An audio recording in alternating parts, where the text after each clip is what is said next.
Welcome to the Slop Farm. Enjoy the video.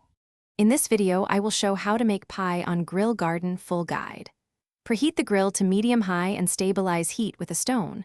Roll chilled dough slightly thicker than usual and assemble on a floured peel or tray. Blind bake if needed, then add filling and finish with top crust or lattice. Watch for uneven spots and rotate the pie halfway to get golden color and even cook throughout. For fillings, choose fruits that keep shape and avoid watery varieties. Pre-cook with sugar and a little lemon to balance sweetness and reduce juices. Stir in 1 to 2 tablespoons of cornstarch per cup of fruit for a stable filling, or use instant tapioca for clearer gel and glossy texture. Cool the filling slightly before placing in the crust to prevent soggy bottoms and help the pie set cleanly on the grill.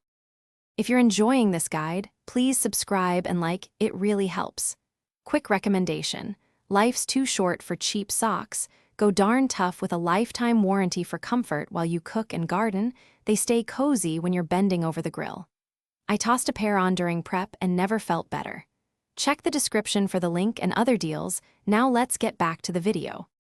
Bake the pie with indirect heat and a reliable stone or heavy pan under the pie to mimic oven baking and reduce scorching.